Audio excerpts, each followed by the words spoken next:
Cheating wife, the topic of betrayal is demonized in society. But I needed it as my life. Literally. For 5 years I was a perfect wife without orgasms, but with dry sex. For 2 years I asked my husband for divorce. We argued, then made peace, and again returned to the victim-tyrant-savior triad. My first betrayal happened when I was 3 months pregnant. By the way, I got pregnant the day I told my husband, "We're getting a divorce." My husband had extremely stressful time at work. I remember sitting on the window and thinking about taking a step forward to jump off. That day we fought like hell. I cried.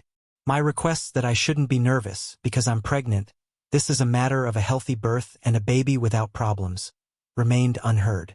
He took it out on me. I cried, and so on in a circle. When I realized that my baby could die from the stress and nervous breakdown, that was the last straw. I bought tickets to my parents and quickly packed my suitcase. The new man of my dreams I met on the train. My first cheating in my life. I was still married to my husband, even that I tried to leave. But I trusted my instincts. The next morning I felt a zest for life again.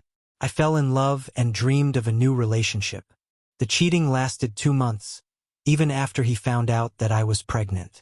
Afterwards, I ended this relationship myself. I was afraid of pain, of being abandoned, and returned to my husband to raise our child together. I told him about the betrayal. It was hard, but we managed it. We rather hushed it up, pretending that nothing had happened. Although, from time to time, he continued to manipulate the fact that I cheated on him. A few months after giving birth, I went on Olga Vasilenko's YouTube show with the topic of betrayal. It was a healing experience of acceptance for me. I realized that I'm not the bad one in this story. I remember all my pain, and how important this betrayal was to me in order to continue living. I cried a lot that day, but the video quickly went viral. My relatives hated me, calling me a whore, ignoring the whole meaning that I was trying to convey. The same people who never asked me how the birth went or how I was experiencing my first motherhood. But with the topic of betrayal, shit immediately came out of them. I told about it to my husband. New conflict. My husband said that this was the second betrayal on my part. It hurt me that some people's opinions were more important than my opinion, and that he doesn't understand how important it is to talk openly about such topics. How it heals people. I know, because I am a psychologist by profession, and personal stories on the blog have always provided the most powerful insights to the audience. Another 6 months passed. I suffered from solo motherhood and didn't understand why I felt so bad in my marriage. In the summer, I decided to try a new experience and registered on a dating chat with the note, "I'm a mother on maternity leave. No cheating."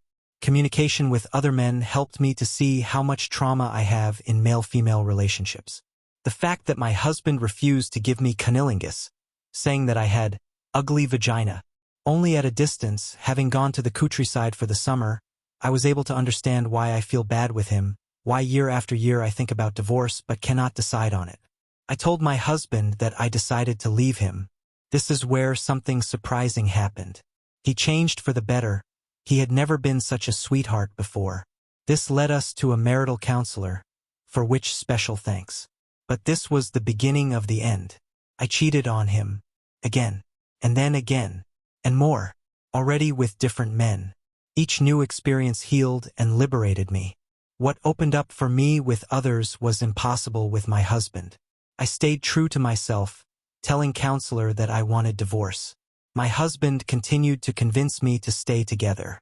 Yes, divorce is scary and difficult, especially with a mortgage and a small child, especially on maternity leave without stable income.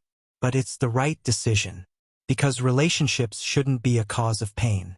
There are a lot of don'ts, don't do that, and saying when you earn millions, then. I know everything about this, but my soul and body were yearning for freedom. I even decided to create an anonymous sex blog to tell the world my story. Help others by realizing your erotic fantasies, desires, and ideas. What now? I told my husband again. About my entire experience since I left him in the summer. About cheating, how I was a model learning how to squirt, about sexting and nudes for money, about cheating with several men. He was shocked, and a new wave of aggression, humiliation, insults and threats to take away my child from me. There is no longer any hope for a harmonious relationship. The point of no return has been passed. Now we have to build a peaceful relationship to raise our child together after divorce. So, dear ones, think again when you judge those who cheat. Cheating is primarily about the lack of intimacy and trusting dialogue between partners.